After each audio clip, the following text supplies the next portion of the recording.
जय श्री राम आप सभी का आज की कथा में मैं बहुत बहुत स्वागत करती हूँ।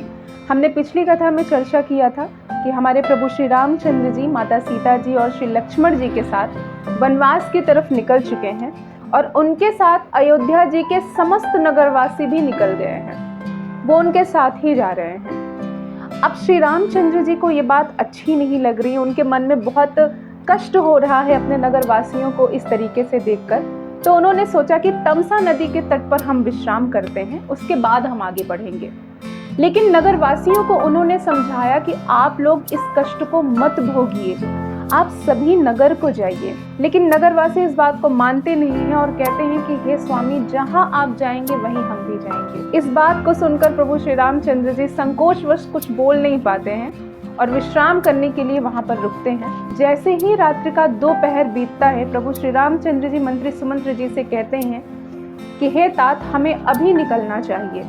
अगर हम अभी नहीं निकलेंगे तो समस्त नगरवासी मेरे साथ कष्ट भोगेंगे। इसलिए कुछ ऐसा उपाय करिए कि हमारे जो पद चिन्ह होंगे, जहां से हम निकलेंगे वहां से हमारे रथ के पहिए का निशान तक न छूटे।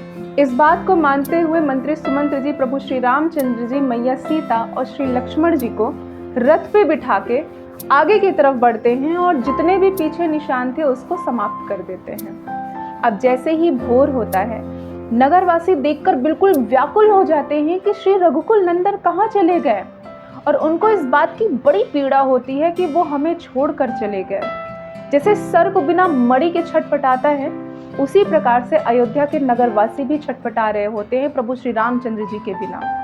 उनको इस बात से बड़ा कष्ट हो रहा होता है कि प्रभु श्री रामचंद्र जी को ये देखकर बड़ा कष्ट था कि उनके नगरवासी इस कष्ट को भोग रहे हैं। ऐसे ही समस्त नगरवासी बड़े ही व्याकुल हृदय से उदास होकर पीड़ा के साथ अयोध्या जी वापस आ जाते हैं और सिर्फ एक मन में तसल्ली लेकर बैठते हैं कि 14 वर्ष के बाद ही रघुकुल नंदन के अब दर्शन होंगे।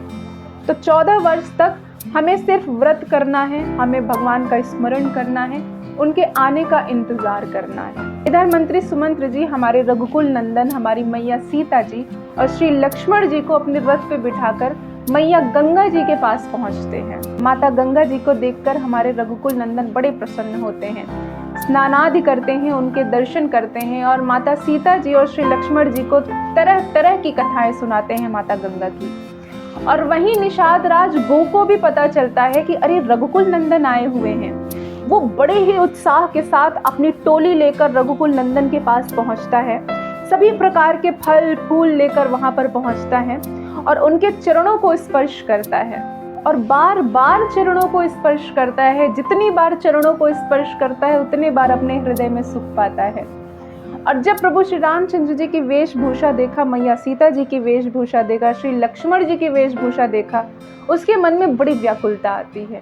वो मन से बड़ा पीड़ित हो जाता है कि हमारे रघुकुल नंदन की ये दशा हो गई है कि वो तपस्वियों के वेश में यहाँ पर खड़े हुए हैं। ऐसा सोचकर विनम्रता के साथ श्री रघुकुल नंदन के समक्ष हाथ जोड़कर निषाद राज गु बोलते हैं कि हे प्रभु, आप श्रृंगवेरपुर चलिए, हमारे कुटिया में चलिए, वहां पर आप विश्राम करिए। लेकिन रघुकुल नंदन कहते हैं कि हे मित्र, कोई और दिन होता तो मैं अवश्य चलता, लेकिन अभी मैं अपने पिता के आज्ञा अनुसार वनवास के लिए निकला हूँ और कुटिया में जाना उचित नहीं होगा। अब निषाद राज जी ने अशोक वृक्ष के नीचे कोमल कोमल पत्तियों की, फूलों की साथरी सजाकर बिछा दिए, जिससे प्रभु श्री रामचंद्र जी वहां पर विश्राम कर सके। जैसे ही संध्या होती है, प्रभु श्री रामचंद्र जी विश्राम करने के लिए जाते हैं। वहां पर मैया सीता जी के साथ बैठते हैं और लक्ष्मण जी रघुकुल नंदन की सेवा करने के बाद अपना धनुष बाण सजाकर खड़े हो जाते हैं उनकी रक्षा करने के लिए।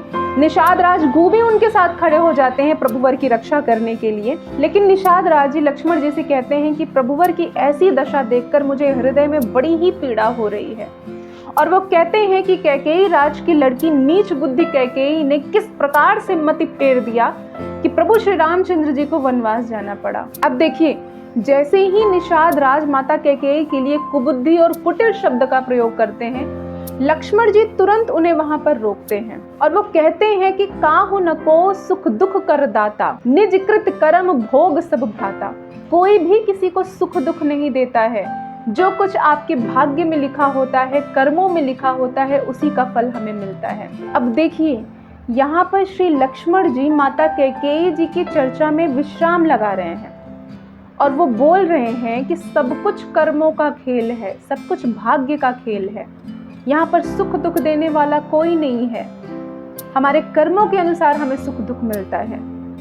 और उनका ये भी कहना था कि अगर किसी व्यक्ति के बारे में आप बार बार बुराई सुनते हैं तो वो व्यक्ति भी आपको बुरा लगने लगता है। इसीलिए आपके जीवन में कोई व्यक्ति है तो उसकी बुराई आप बार बार मत सुनिए, वरना वो मनुष्य आपके जीवन में खटकना प्रारंभ हो जाएगा। इसीलिए आपने किसी को स्वीकार कर लिया है तो पूरे दिल से स्वीकार करिए, उसे खुश रखिए अपने जीवन में। अब जैसे ही सूर्योदय होता है, प्रभु श्री रामचंद्र जी भ्राता लक्ष्मण जी के साथ बट वृक्ष का जो दूध होता है उसको अपनी जटा में लगाकर बांधते हैं और वो बिल्कुल तपस्वी वेश में खड़े हो जाते हैं। निषाद राजगुरु देखकर बड़ा ही संकोचवश कुछ बोल नहीं पाता है, मन में कसमसा कर रह जाता है। मंत्री सुमंत्र जी के नेत्रों से जल भर आते हैं और वो कहते हैं कि हे स्वामी, आपसे एक बात कहनी है कि राजा दशरथ जी ने मुझे ये आज्ञा दिया था कि श्री रामचंद्र जी और श्री लक्ष्मण जी को 4 से 5 दिन वन घुमाकर गंगा जी के दर्शन कराकर वापस ले आना। अब आप जो भी कहिए, मैं वही आज्ञा मानने के लिए तैयार हूँ। तब मंत्री जी की बात सुनते ही श्री रामचंद्र जी कहते हैं कि शिबी दधीच और राजा हरिश्चंद्र जी धर्म के लिए करोड़ों करोड़ कष्ट सह गए। बुद्धिमान राजा रंतिदेव और बलि भी करोड़ों कष्ट सहकर धर्म को पकड़े रह गए। और वेद पुराण शास्त्रों में तो ये कहा ही गया है कि सत्य से बड़ा कोई धर्म नहीं है। और श्री रघुवर कहते हैं कि मैंने तो ये धर्म बहुत ही सरलता के साथ पा लिया है, अगर अब मैं इसे छोड़ता हूँ तो तीनों लोकों में मेरा अपशय होगा। और कहते हैं कि एक प्रतिष्ठित पुरुष के लिए अपशय प्राप्त करना करोड़ों बार मृत्यु के समान होता है। तो हे तात, मैं ये नहीं कर सकता हूँ। आप मेरे पिताजी के समक्ष करोड़ों बार प्रणाम करिएगा और उनसे कहिएगा कि 14 वर्ष का समय बहुत लंबा नहीं होता है, मैं जल्द ही इसको पूरा करके अयोध्या वापस आऊंगा। अब मंत्री सुमंत्र जी इस बात को सुनने के बाद कुछ बोल तो ना सके। अब वो माता सीता जी के लिए कहते हैं कि राजा दशरथ जी ने बड़ी ही विनम्रता के साथ मुझसे कहा है कि सीता जी को वापस अवश्य लेकर आना।